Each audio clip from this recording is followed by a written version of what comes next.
chapéu histórico do Mengão pra cima do Palmeiras, nação rubro-negra. Para tudo aí, porque sai nota oficial do Flamengo e ó, Arthur, ex-Palmeiras, agora Fenerbahçe, vindo de graça pro Mengão. Eu vou trazer toda essa atualização dessa bomba que estourou e que movimentou o mercado da bola, porque, claro que é para 2025, mas primeiro reforço do Felipe Luiz para 2025, meu querido. Ó, Arthur não é fraco não, hein? Mas tem muito mais informação nesse vídeo. Tem um corte muito especial aqui do Vene Casagrande que traz notícias importantes. Já deixo os créditos aqui pro Vene, tá? Também trazendo muita informação, te deixando por dentro de tudo. E outra coisa, nós vamos trocar uma ideia também sobre a patifaria do presidente do Atlético Mineiro. Você já deve estar sabendo que fez uma patifaria sem tamanho com o Flamengo. Está pressionando já a arbitragem. Tem contextos diferentes disso aí. É uma tremenda sacanagem com o Flamengo. O que eles estão fazendo, gente? Pressionando a arbitragem com o negócio de queremos impedimento automático, não sei o que e tal. Sabe que isso não vai rolar, mas é para o trio de arbitragem e os caras do VAR, que já estão prejudicando o Flamengo, a gente sabe disso. Os caras já entrarem pressionados. Já não basta o que nós sofremos contra o Corinthians, meu irmão. Isso aqui é Flamengo, cara. A gente soa aqui de sol a sol pra trabalhar e aqui, ó, paga caro na camisa, investe, vai no estádio e esses caras têm que respeitar a maior torcida do mundo. Mais de 40 milhões de rubro-negros. Trabalhadores como eu, como você, assim, cara. Tá difícil, tá feio pra esses caras. Então, assim, vou trazer pra você, em primeira mão agora, essa questão do Arthur, que é uma atualização. E vamos entrar num corte aqui do Vene Casagrande. E a Renata Funk traz também um outro corte, já deixando os créditos aqui, para Bandeirantes, que ela traz esse corte com notícias, atualizações sobre a questão do Varela lá de ontem, aquela coisa chata lá do Penharol, que tomou um sacode lá do Botafogo, mostrando mais uma vez a incompetência do seu Tite, né, cara? Botafogo meteu 5. O cara não conseguiu fazer um gol desgrama do Penharol, um time fraco daquele Penharol, mas isso são águas passadas. Bora pro vídeo aqui, mas eu quero saber de você o seguinte: você acha que o Arthur, ex-Palmeiras, seria uma boa no Flamengo? Comenta aqui, eu quero o seu comentário, quero saber a sua opinião. Ele tá lá no Fenerbahçe, pode vir de graça. Então, bora para as informações aqui, vem comigo aqui, vem. Para as informações, antes de falar do caso Varela, eu encerrei o último vídeo dando a informação de De La Cruz lesionado e que o Alcaraz será o substituto direto. Inclusive, eu estava pensando que o Alcaraz, lá quando ele tinha acabado de chegar ao Flamengo, em setembro, ele deu uma entrevista à Flá TV e durante essa entrevista ele falando sobre o estilo de jogo dele, como ele joga, e eu lembro muito que ele disse que ele parecia muito com o De La Cruz. Abre aspas, eu até cacei essa declaração dele e achei. Gosto de jogar muito pelo meio, sempre de ir ao ataque. Sou um pouco parecido com o Nico de la Cruz, que também gosta de ir muito para frente, afirmou o argentino. Isso na ocasião. O que aconteceu agora? Pessoal, vocês acham que o Alcaraz é mesmo parecido com o Nico de la Cruz? Quero saber a sua opinião. Não sei se já deu para ver, porque o Alcaraz entrou pouco, né? Mas o que você acha? Você acha que realmente é... Comenta aí. Ele falou que é parecido com o De La Cruz, que De La Cruz tá lesionado, você viu lá, né, cara? Brincadeiras, departamento médico. Vamos seguir aqui. O De La Cruz, com uma grave lesão muscular, novamente, vai desfalcar o Flamengo durante um longo período. Com isso, quem será o seu substituto? O Alcaraz, como eu disse no último vídeo. E aí, é a oportunidade perfeita para o Alcaraz se adaptar de vez ao Flamengo. Primeiro, ele vai jogar na posição que ele considera ideal. O Felipe Luiz também o enxerga como uma espécie de segundo volante, basicamente o que o Nico de la Cruz faz hoje no meio de campo do Flamengo. Então, o Felipe Luiz vai conseguir juntar a fome com a vontade de comer. Sem o Nico de la Cruz, ele tem o Alcaraz à disposição dele, doido para comer a bola, e o Felipe Luiz vai utilizar os jogos que antecedem, os jogos no Campeonato Brasileiro que antecedem as finais da Copa do Brasil para poder dar ritmo de jogo ao Alcaraz, dar entrosamento. Ele vai ter que ter um entrosamento muito bom com o Arrascaeta, com o próprio Gerson. E o Felipe Luiz também vai ter que decidir quem será o primeiro volante dele para o primeiro duelo com o Atlético Mineiro. A gente pôde ver ontem o Atlético Mineiro muito bem em campo. Tudo bem, O Davidson, que foi o destaque do jogo, não joga na final da Copa do Brasil por já ter jogado com a camisa do Cuiabá, menos mal para o Flamengo, mas o time do Atlético Mineiro você não pode menosprezar, muito pelo contrário, tem que ter um respeito muito grande. E sem o Pulgar, se eu fosse o Felipe Luiz, eu trabalharia com o Léo Ortiz sendo o primeiro volante, junto com o Alcaraz, segundo volante ali, Arrascaeta e Gerson.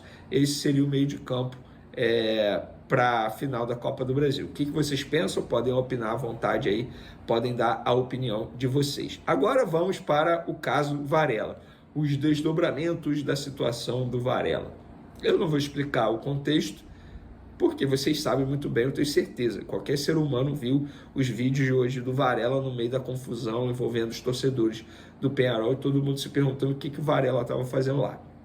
Já expliquei no vídeo anterior e agora vou trazer a nota oficial que o Varela publicou em seu Instagram. É pequena, fica tranquilo. Abre aspas. Nação Rubro-Negra. Como registrado nas redes sociais, estive na Praia do Recreio para resgatar 2 amigos que estavam assustados com a confusão.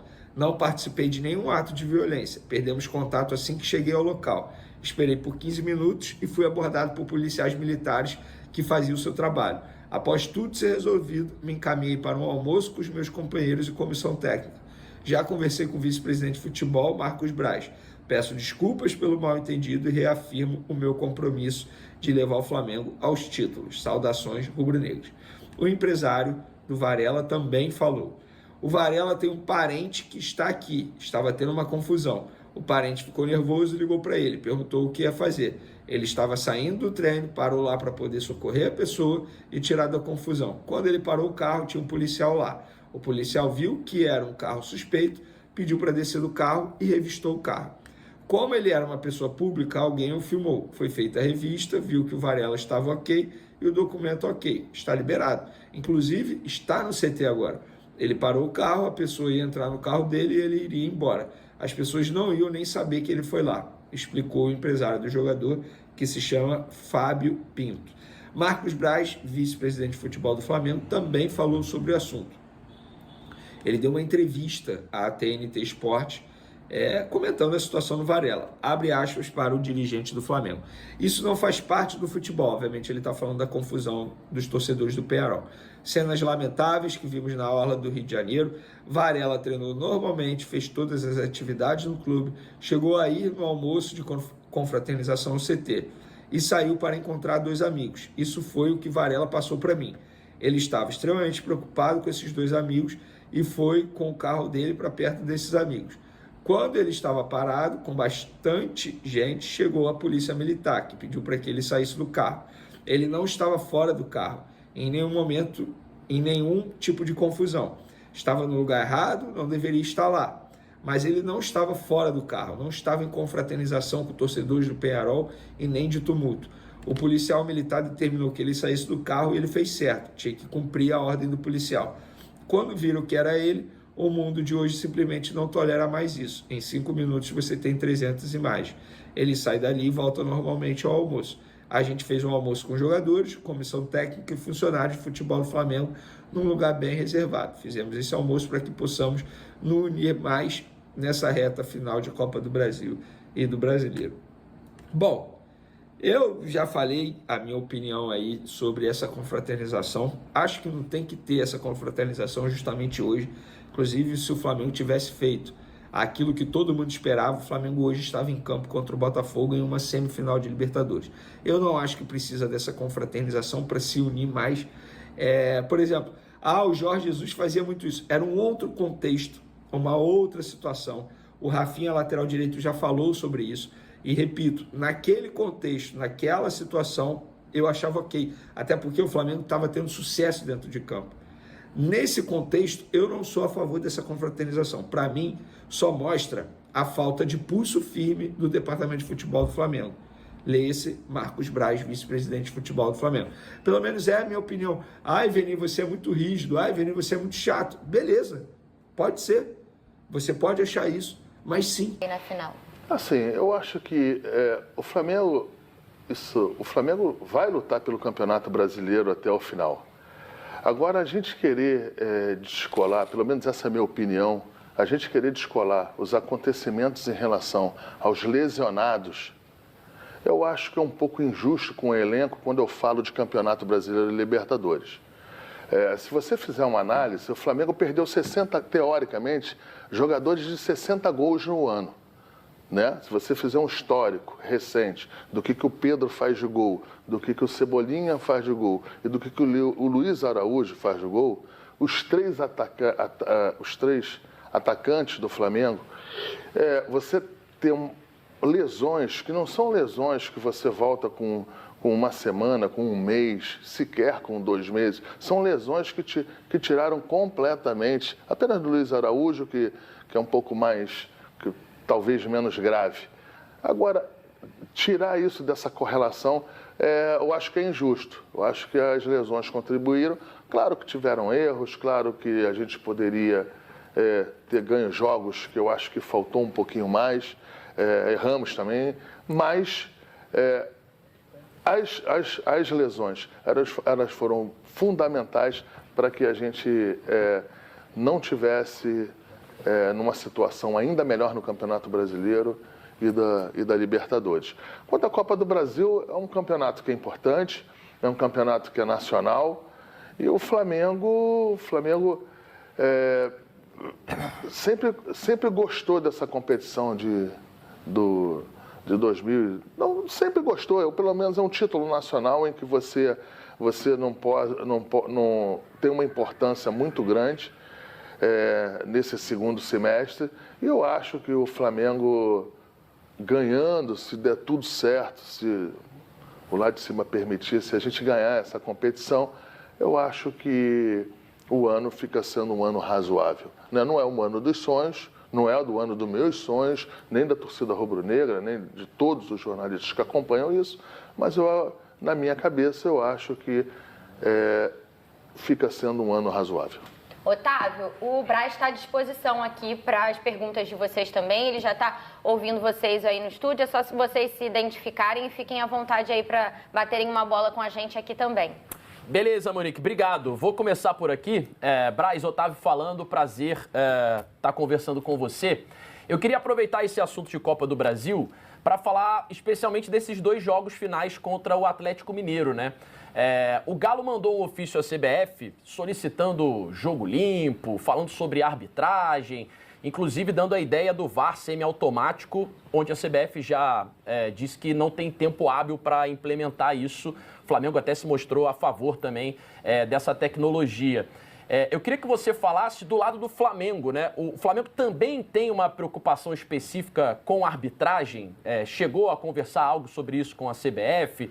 O Flamengo está preocupado com a arbitragem nessa decisão, Braz? Um abraço para você. Um abraço. Eu acho que o Flamengo tem que ficar preocupado exatamente quando essas narrativas começam. Já começou lá do Atlético Mineiro, falando em relação à arbitragem, falando de anos 80. Quando começa essa narrativa, acaba que fica o jogo sendo penalizado, o trio de arbitragem, o VAR, todos chegam nos jogos ainda mais pressionados, então isso nada contribui. Eu já passei dessa fase de ficar jogando essas conversas fiadas, mas é muito ruim. Agora, essa narrativa do Atlético Mineiro, ela é desde os anos 80. Sempre reclamaram da arbitragem e sempre perderam. Eu espero que continuem perdendo, só isso. Tá Ricardinho. Certo. Obrigado, Tatá. Braz, um abraço para você, boa noite. Queria falar um pouco sobre a relação Corinthians e Flamengo, Flamengo e Corinthians, né? Uma relação aí que financeiramente o Flamengo tem colocado, né? Que o Corinthians não conseguiu ainda pagar a compra de 50% do Hugo, goleiro. Queria saber, Braz, se o Corinthians pagou para ele jogar a terceira partida, se esse dinheiro já caiu, se o Corinthians já pagou o Mateuzinho. E como você é um homem que está no futebol e muito bem informado, como é que você enxerga esse Corinthians, que tem dívidas com todo mundo e contrata, vai ao mercado, traz jogadores ganhando salários astronômicos. Como é que o Braz enxerga tudo isso e como é que estão as dívidas Flamengo, Corinthians, ou melhor, Corinthians, Flamengo? De fato, teve uma falta de pagamento de uma parcela do Mateuzinho. Isso aí proporcionou do Flamengo acionar a quem de direito, que era garantidor desse processo. O Flamengo se sente confortável em relação a essa situação. O Flamengo vai receber, até porque as penalidades, as multas são altíssimas, mas ainda estava sendo devedor do Mateuzinho. Quanto ao Hugo, o Flamengo, o Corinthians tem ainda o tempo para exercer a compra. Quando ele se posicionou para exercer, ele entregou as mesmas garantias, empresa garantidora, nada com a empresa para deixar claro, mas em relação aos valores que o Corinthians ainda deveria ou teria que receber dessa empresa, e o Flamengo se sentiu desconfortável porque esta garantia não cobria essas parcelas. Então, quando aconteceu isso, o Flamengo chegou e o Flamengo entendeu que gostaria de ter outra garantia para que pudesse dar finalização ao contrato. Olha, eu de coração, eu acho que isso aí, o Flamengo não terá grandes problemas em relação a isso. O Flamengo acho que vai receber o dinheiro por completo. O Flamengo está muito bem garantido e em todas as suas posições de documento. Agora, em relação à multa, eles pagaram a primeira, pagaram a segunda e eu ainda não sei se pagaram a terceira. Entendeu? Mas se não pagaram, mas também vão pagar, porque eles não podem ficar inadimplentes para exercer a compra do Hugo. Então, assim, eu acho que isso aí não vai ter grandes problemas. Quanto ao Corinthians ir no mercado para comprar jogadores e na situação que ele está, eu fico numa situação desconfortável em relação a falar isso. Eu não sou vice-presidente de futebol do Corinthians, sou vice-presidente de futebol do Flamengo. Então eu vou ater aos atos e a responsabilidade de que o Corinthians tem com o Flamengo. Agora, só para dizer que isso em outros tempos também foram feitos, né? Em outros tempos, né, se a gente fizer um corte de 20 anos, depende do que você for botar no quadro, outros clubes também fizeram isso. Compraram e contrataram o jogador sem ter condição de fazê-lo.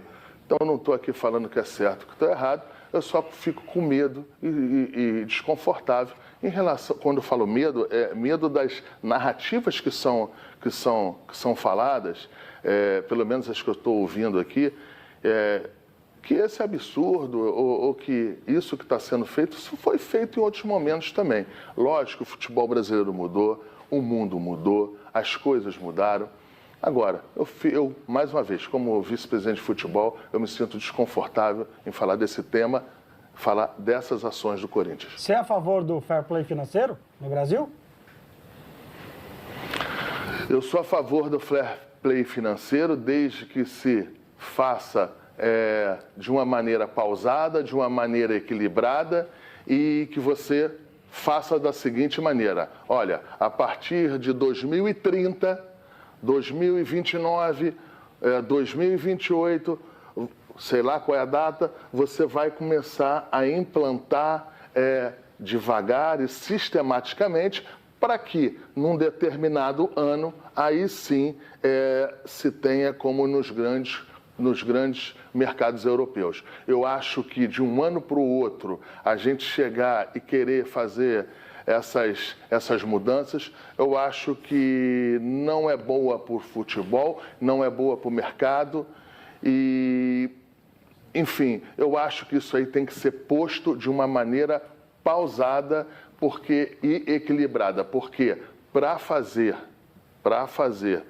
a cobrança do fair play financeiro com excelência, isso aí é muito rigoroso e eu não sei se isso terá um rigor que tenha que ter pelo tema, logo se você fizer de um ano para o outro. Eu acho que isso aí tem que ser feito de uma maneira pausada e implementada em partes. em processos que não se tenham dúvida de como é que vai ser feito isso. Então, eu acho que deveria aí pegar uns 2 anos para frente aí e aí sim começar esse processo aí. Isso não quer dizer que não se tenha que fazer começar os estudos, que eu sei que já tem da CBF. Eu acho que tem que ser...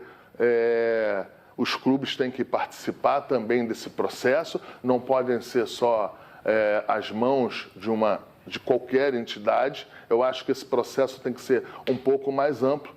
Mas, infelizmente, quando a gente coloca tudo com amplitude aqui no futebol, ele se politiza muito. Bora de notícia exclusiva, quero contar que Arthur, atacante revelado no Palmeiras e com passagem pelo Red Bull Bragantino, foi sugerido nos últimos dias para Cruzeiro e Flamengo.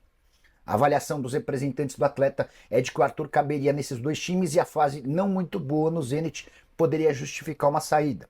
Vale a lembrança de que o Zenit desembolsou 15 milhões de euros fixos e mais 3 milhões de euros em bônus no início desse ano para contratar o então atacante do Palmeiras. Nos 6 primeiros meses, o Arthur somou 16 jogos com 3 gols. Na atual temporada são 14 jogos, 3 gols e 5 assistências, mas nos últimos 10 jogos a coisa não tem funcionado muito bem. Em 4 dessas partidas ele nem saiu do banco de reservas. Só foi titular 3 vezes na Taça da Rússia, um torneio menos importante para o Zenit, e é nesse contexto que existiria a possibilidade de saída do atleta, contrato longo até 2027, mas o seu valor de mercado caiu para algo na casa dos 10 milhões de euros. Antes de gravar o vídeo, consultei uma pessoa do Cruzeiro e uma do Flamengo.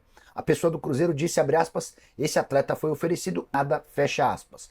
No Flamengo posso contar que o nome do Arthur agrada. Prisões, detenções, ações da polícia, lá no Recreio dos Bandeirantes, atos de selvageria, vandalismo, torcedores que saem do seu país, do Uruguai, para vir ao Rio de Janeiro, para incentivar a sua equipe e ficaram sob a guarda da polícia, nem foram para o estádio, porque cometeram coisas terríveis, vários crimes, e a gente vai falar sobre isso agora, quero mostrar as imagens, porque isso é completamente o oposto do que se pede no futebol. Eu não consigo entender como que essas pessoas saem do seu país, têm um objetivo de olhar para o seu time, apoiar, e simplesmente os caras fazem esse tipo de coisa. O Thiago Carvalho, inclusive, acompanhou toda essa história e vai contar pra gente, vai mostrar coisas que o futebol não deveria permitir e que são intoleráveis por todos nós. É isso aí.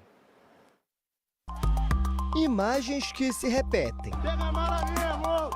Veio para um lazer, do nada começou a confusão. Aí, no caso, nós queríamos só pegar nossa moto, eles não deixaram. Em meio à confusão, Varela, lateral direito do Flamengo, foi visto com o grupo de torcedores do Penharol. Tá fechando com os caras, né? Nas redes sociais, o jogador disse que foi até o local ajudar 2 amigos que tentavam deixar a região assustados com a confusão e acabou abordado pelos policiais. O Flamengo também se posicionou, dizendo estar ciente do ocorrido e afirmando que o vice-presidente de futebol do clube, Marcos Braz, cuidará do caso. A hospedagem dos uruguaios aqui na... Isso aí na descrição, beleza? Vamos para as informações. Antes de falar do caso Varela, eu encerrei o último vídeo dando a informação de La Cruz lesionado e que ó. É isso aí, nação. Olha isso, gente. Atacante multicampeão no Palmeiras é oferecido de última hora ao Flamengo. O nome foi sugerido ao rubro-negro recentemente e revelou o jornalista. Enfim. Flamengo tem uma oportunidade de mercado para a próxima temporada do futebol brasileiro. Um jogador multicampeão com as cores do Palmeiras que foi oferecido ao clube. No momento, a grande prioridade da equipe é o título da Copa do Brasil. Depois de eliminar o Corinthians, o rubro-negro. Então a matéria segue explicando aqui, ó. Flamengo, atacante de peso oferecido. Conforme noticiado pelo jornalista Jorge Nicola, o jogador teria sido oferecido ao Flamengo nos últimos dias. No entanto, até o momento, o clube não demonstrou muito interesse em avançar no acordo. Tricampeão brasileiro com... tal. Gente, o que vocês acham disso? Você acha que seria uma boa o Arthur? Arthur já foi do Bragantino, né? Depois foi pro Flamengo. Ele foi, antes dele ir pro Palmeiras, o Flamengo, ele teve no radar do Flamengo. Se vocês se lembrarem, né? Ele teve no radar. Depois foi pro Palmeiras e do Palmeiras embarcou em rumo à Europa. Comenta aí o que vocês acham. Se você acha que é uma boa, não é? Essa questão aí do Arthur no Flamengo. Tamo junto. Quando tiver mais notícia, eu volto aqui e trago para você, Nação.